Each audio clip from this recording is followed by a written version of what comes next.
अक्षय तृतीया की पावन कथा जिसका कभी क्षय न हो और तृतीया यानी तिथि के अनुसार तीसरा दिन अक्षय अर्थात जिसका वैदिक क्षय न हो अत्यंत विशेष और वैज्ञानिक के अनुसार तीसरा दिन और चंद्र की गति के अनुसार तिथि अत्यंत विशेष और वैज्ञानिक है जिसमें दिनों को निर्धारित किया जाता है अनुसार तिथि मास वर्ष में आने वाले विशेष दिन आते हैं दिनों को निर्धारित किया जाता है कार्य करने के लिए वर्ष में कुछ ऐसे विशेष दिन आते हैं आवश्यकता नहीं पड़ती। ऐसे ही कुछ विशेष दिनों में से एक है अक्षय तृतीया का दिन यानी वैशाख मास के शुक्ल पक्ष की तृतीया तिथि।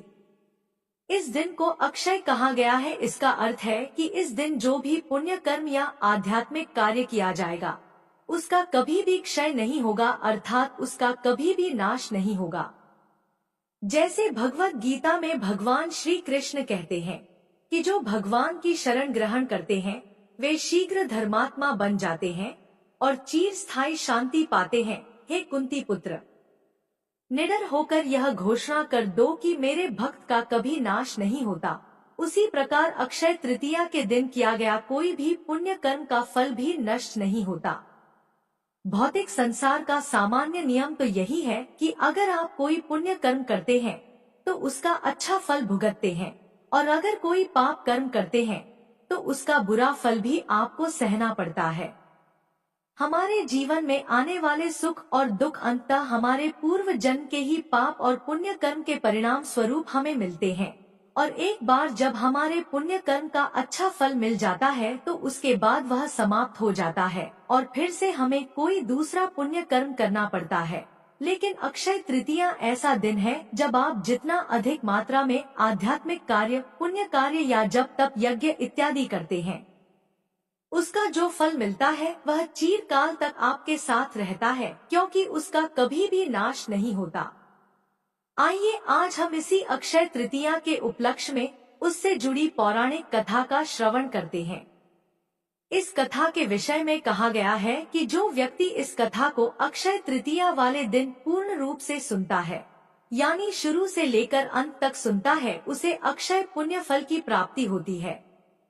अक्षय तृतीया के दिन पढ़ी और सुनी जाने वाली भगवान श्री कृष्ण और सुदामा की यह मार्मिक कथा, क्योंकि अक्षय तृतीया वाले दिन ही सुदामा अपने बचपन के सखा भगवान श्री कृष्ण से आर्थिक सहायता मांगने गए थे। इस कहानी को सुनने मात्र से अक्षय फल की प्राप्ति होती है। एक ब्राह्मणी थी जो बहुत गरीब निर्धन थी, भिक्षा मांग कर जीवन यापन करती थी। एक समय ऐसा आया कि 5 दिन तक उसे भिक्षा नहीं मिली। वह प्रतिदिन पानी पीकर भगवान का नाम लेकर सो जाती थी। 6वें दिन उसे भिक्षा में 2 मुट्ठी चना मिले। कुटिया पर पहुँचते पहुँचते रात हो गई। ब्राह्मणी ने सोचा अब यह चने रात में नहीं खाऊंगी, प्रातः काल वासुदेव को भोग लगाकर तब खाऊंगी। यह सोचकर ब्राह्मणी ने चनों को कपड़े में बांधकर रख दिए और वासुदेव का नाम जपते जपते सो गई। ब्राह्मणी के सोने के बाद कुछ चोर चोरी करने के लिए उसकी कुटिया में आ गए। इधर उधर बहुत ढूंढा, चोरों को वह चनों की बंधी पोटली मिल गई। चोरों ने समझा इसमें सोने के मोती हैं। इतने में ब्राह्मणी जाग गई और शोर मचाने लगी। गांव के सारे लोग चोरों को पकड़ने के लिए दौड़े और चोर वह पोटली लेकर भागे। पकड़े जाने के डर से सारे चोर सांदीपनी मुनि के आश्रम में छिप गए। उस समय सांदीपनी मुनि के आश्रम में भगवान श्री कृष्ण और सुदामा शिक्षा ग्रहण कर रहे थे। गुरुमाता को लगा कि कोई आश्रम के अंदर आया है। गुरुमाता देखने के लिए आगे बढ़ी तो चोर डर गए और आश्रम से भागे। भागते समय चोरों से वह पोटली वहीं छूट गई। इधर भूख से व्याकुल ब्राह्मणी ने जब जाना कि उसकी चने की पोटली चोर उठा ले गए तो ब्राह्मणी ने श्राप दे दिया कि मुझ दीनहीन असहाय के जो भी चने खाएगा वह दरिद्र हो जाएगा। उधर प्रातः काल गुरु माता आश्रम में झाड़ू लगाने लगी तो झाड़ू लगाते समय गुरु माता को वही चने की पोटली मिली। गुरु माता ने खोल कर देखी तो उसमें चने थे। कान्हा और सुदामा जंगल में लकड़ी लाने जा रहे थे। गुरु माता ने वह चने की पोटली सुदामा जी को दे दी और कहा, बेटा जब वन में भूख लगे तो दोनों लोग यह चने खा लेना। सुदामा जी जन्मजात ब्रह्मज्ञानी थे। उन्हें ज्ञात हो गया कि यह शापित चने हैं, इन्हें कान्हा को किसी सूरत में नहीं खाने देना है। सुदामा ने सोचा कि चने अगर त्रिभुवंती श्री कृष्ण को खिला दिए तो सारी सृष्टि दरिद्र हो जाएगी। यह चने स्वयं खा जाऊंगा लेकिन कृष्ण को नहीं खाने दूंगा, और सुदामा जी ने सारे चने खुद खा लिए। चने खाकर दरिद्रता का श्राप सुदामा जी ने स्वयं ले लिया, लेकिन अपने मित्र श्री कृष्ण को एक भी दाना चना नहीं दिया। शाप की वजह से फिर कालांतर में सुदामा गरीब ब्राह्मण रहे। अपने बच्चों का पेट भर सके उतने भी सुदामा के पास पैसे नहीं थे। सुदामा की पत्नी ने कहा, हम भले ही भूखे रहें, लेकिन बच्चों का पेट तो भरना चाहिए ना। इतना बोलते बोलते उसकी आंखों में आंसू आ गए। सुदामा को बहुत दुख हुआ। उन्होंने कहा, क्या कर सकते हैं, किसी के पास मांगने थोड़े ही जा सकते हैं। पत्नी ने सुदामा से कहा, आप कई बार कृष्ण की बात करते हो, आपकी उनके साथ बहुत मित्रता है ऐसा कहते हो। वे तो द्वारका के राजा हैं, वहां क्यों नहीं जाते? जाइए न, वहां कुछ भी मांगना नहीं पड़ेगा। सुदामा को पत्नी की बात सही लगी और सुदामा ने द्वारका जाने का तय किया। पत्नी से कहा, ठीक है, मैं कृष्ण के पास जाऊंगा, लेकिन उनके बच्चों के लिए क्या लेकर जाऊं? सुदामा की पत्नी पड़ोस में से भुने चावल यानी पोहे ले आई। उसे फटे हुए कपड़े में बांधकर उसकी पोटली बनाई। सुदामा उस पोटली को लेकर द्वारका जाने के लिए निकल पड़े। द्वारका देखकर सुदामा तो दंग रह गए, क्योंकि पूरी नगरी सोने की थी। वहां के लोग बहुत सुखी थे। सुदामा पूछते पूछते कृष्ण के महल तक पहुँचे। दरबान ने साधु जैसे लगने वाले सुदामा से पूछा, ओ भाई, तुम कौन हो और तुम्हारा यहाँ पर क्या काम है? सुदामा ने जवाब दिया, मुझे कृष्ण से मिलना है, वह मेरा मित्र है। अंदर जाकर कहिए कि सुदामा आपसे मिलने आया है। दरबान को सुदामा के वस्त्र देखकर हंसी आई। उसने जाकर कृष्ण को बताया। सुदामा का नाम सुनते ही कृष्ण खड़े हो गए और सुदामा से मिलने दौड़े। सभी आश्चर्य से देख रहे थे कि कहाँ राजा और कहाँ ये साधु। कृष्ण सुदामा को महल में ले गए। सांदीपनी ऋषि के गुरुकुल के दिनों की यादें ताजा की। सुदामा कृष्ण की समृद्धि देखकर शर्मा गए। सुदामा पोहे की पोटली छुपाने लगे, लेकिन कृष्ण ने खींच ली। भगवान श्री कृष्ण ने उसमें से पोहे निकाले और खाते हुए बोले, ऐसा अमृत जैसा स्वाद मुझे और किसी में नहीं मिला। बाद में दोनों खाना खाने बैठे। सोने की थाली में अच्छा भोजन परोसा गया। सुदामा का दिल भर आया। उन्हें याद आया कि घर पर बच्चों को पूरा पेट भर खाना भी नहीं मिलता है। सुदामा वहां 2 दिन रहे। वे भगवान श्री कृष्ण के पास कुछ मांग नहीं सके। तीसरे दिन वापस घर जाने के लिए निकले। भगवान श्री कृष्ण सुदामा के गले लगे और थोड़ी दूर तक छोड़ने गए। घर जाते हुए सुदामा को विचार आया कि घर पर पत्नी पूछेगी कि क्या लाए तो मैं क्या जवाब दूंगा। मन ही मन सोचते विचारते सुदामा घर पहुंचे। वहां उन्हें अपनी झोपड़ी नजर ही नहीं आई। उतने में ही एक सुंदर घर में से उनकी पत्नी बाहर आई। उसने सुंदर कपड़े पहने थे। पत्नी ने सुदामा से कहा, देखा कृष्ण का प्रताप, हमारी गरीबी चली गई। कृष्ण ने हमारे सारे दुख दूर कर दिए। सुदामा को कृष्ण का प्रेम याद आया। उनकी आंखों में खुशी के आंसू आ गए। वह दिन अक्षय तृतीया का था। तब से प्रति अक्षय तृतीया पर श्री कृष्ण सुदामा की यह कथा सुनाई जाती है। कृष्ण और सुदामा का प्रेम यानी सच्चा मित्र प्रेम। सच्चे प्रेम में ऊंच या नीच नहीं देखी जाती और न ही अमीरी गरीबी देखी जाती है। इसीलिए आज इतने युगों के बाद भी दुनिया भगवान श्री कृष्ण और सुदामा की दोस्ती को सच्चे मित्र प्रेम के प्रतीक के रूप में याद करती है। एक बार प्रेम से बोलिए, जय श्री कृष्णा, राधे राधे। अब आइए श्रवण करते हैं अक्षय तृतीया के दिन सुनी जाने वाली भगवान परशुराम की कथा, जिसे सुनने मात्र से अक्षय फल की प्राप्ति होती है। हिंदू पंचांग के अनुसार हर साल वैशाख मास के शुक्ल पक्ष की तृतीया तिथि को अक्षय तृतीया के साथ परशुराम जयंती मनाई जाती है। बता दें कि भगवान परशुराम विष्णु जी के छठे अवतार है। उनका जन्म प्रदोष काल में हुआ था। भगवान परशुराम का नाम उनके माता पिता ने रामभद्र रखा था। वहीं इनका जन्म का नाम महर्षि कण्व ने कोटिकरण रखा था। महाभारत और विष्णु पुराण के अनुसार परशुराम का मूल नाम राम था, किंतु जब भगवान शिव द्वारा उन्हें परशु नामक अस्त्र प्रदान किया गया तो उनका नाम परशुराम हो गया। परशुराम मूलतः ब्राह्मण थे, परंतु चरु के प्रभाव के कारण वह क्षत्रियोचित व्यवहार करते थे।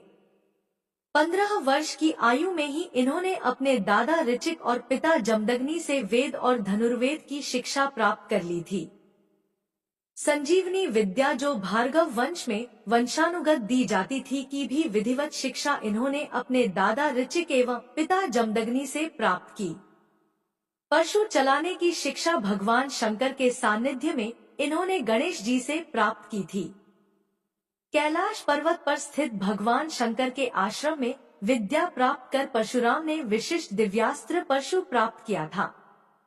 यह परशु भगवान शंकर के उसी महातेज से निर्मित हुआ था जिससे भगवान विष्णु का सुदर्शन चक्र और देवराज इंद्र का वज्र बना था।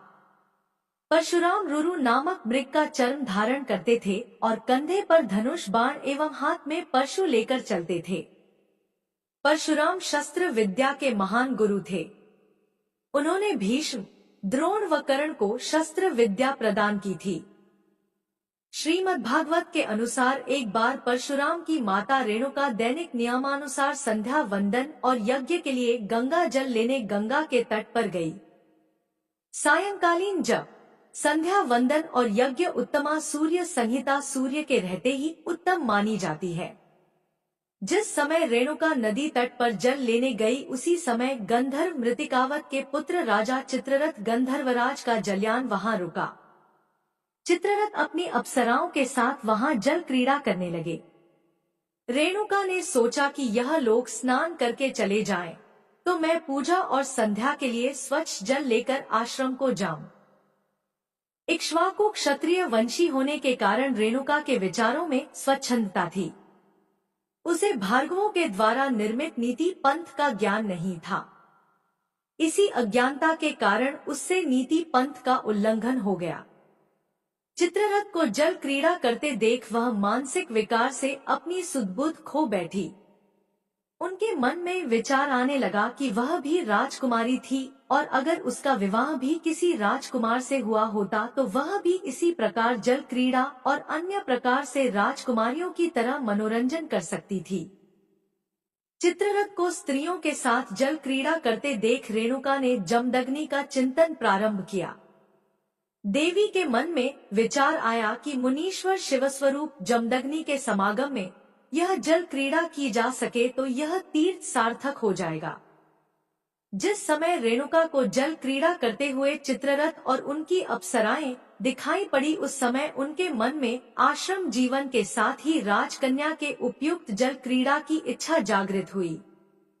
मानसिक विकार आ जाने की वजह से रेणुका का चित्त स्थिर नहीं हो पा रहा था, जिसकी वजह से उनके द्वारा रेत से कच्चा घड़ा नहीं बन पा रहा था। बार बार प्रयत्न करने पर भी वह बिखर जाता था और इसी प्रयास में सारा समय बीत गया। सुध आने व स्मरण होने पर वह अपने गीले वस्त्र समेटकर जल्दी से जमदग्नि के आश्रम की ओर आ गई। रेणुका को आश्रम आने में काफी देर हो गई थी।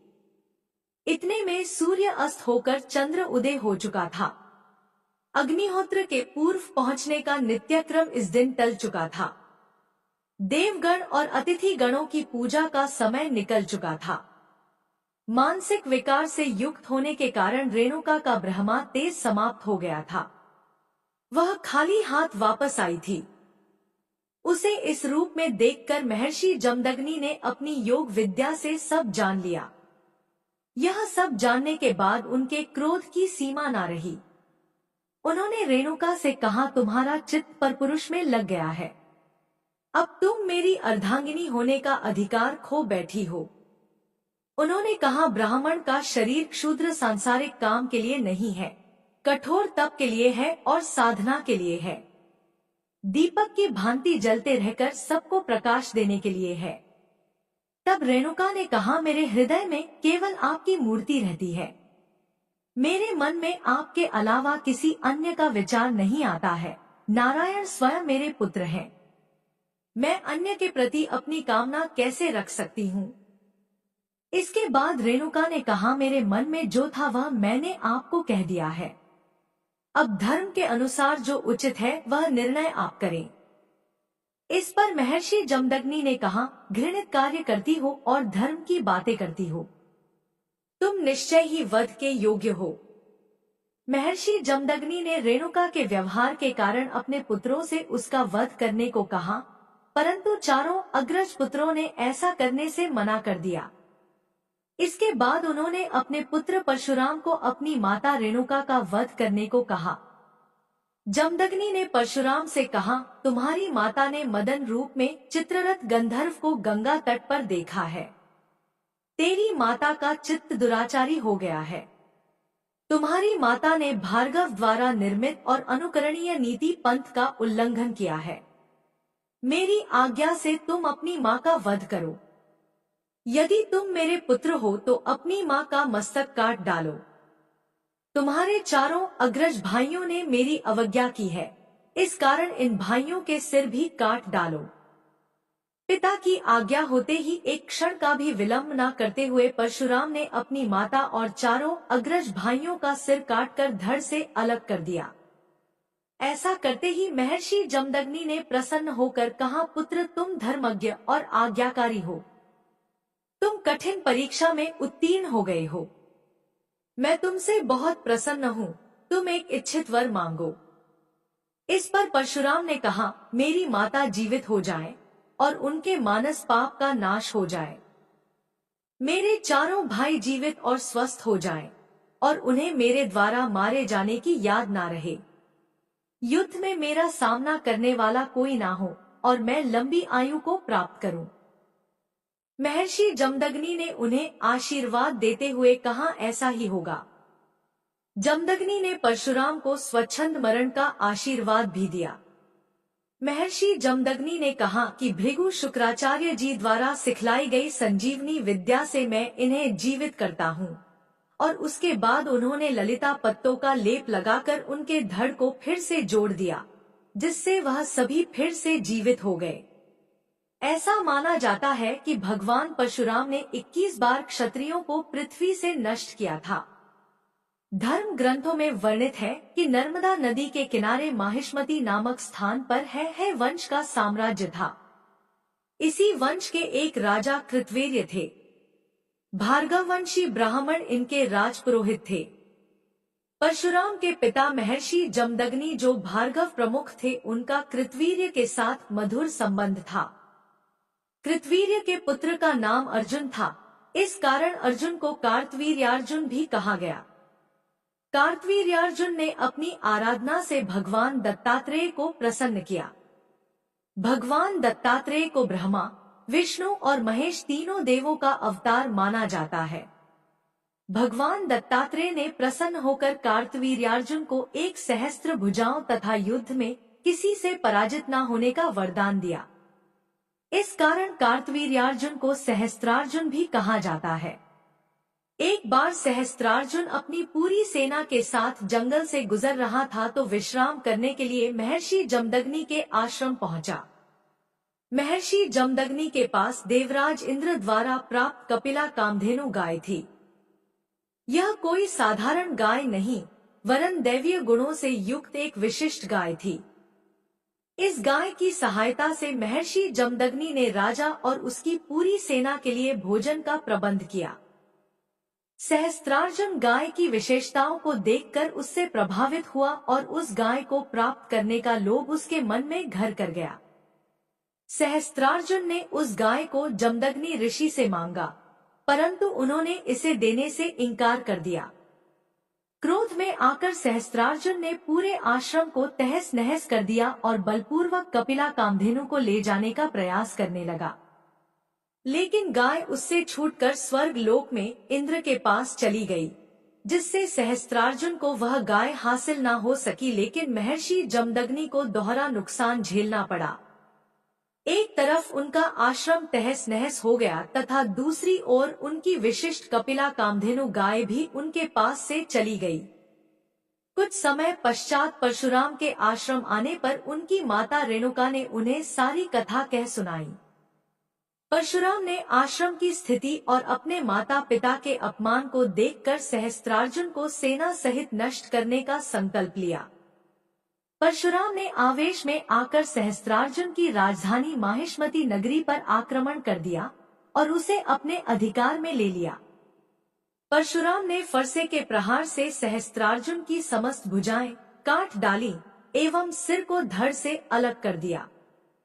सहस्त्रार्जुन के वध के बाद जब परशुराम अपने पिता के आश्रम पहुँचे तो उनके पिता ने परशुराम से कहा कि ब्राह्मण का सर्वोत्तम धर्म क्षमा है और उन्हें आदेश दिया कि वह इस वध का प्रायश्चित करने के लिए तीर्थ यात्रा पर जाएं। तभी उनके ऊपर से राजा की हत्या का पाप खत्म होगा। तीर्थ यात्रा पर जाने की खबर सहस्त्रार्जुन के पुत्रों को मिल गई। इसके पश्चात सहस्त्रार्जुन के पुत्रों ने प्रतिशोध में आकर परशुराम की अनुपस्थिति में उनके पिता जमदग्नि को मार डाला।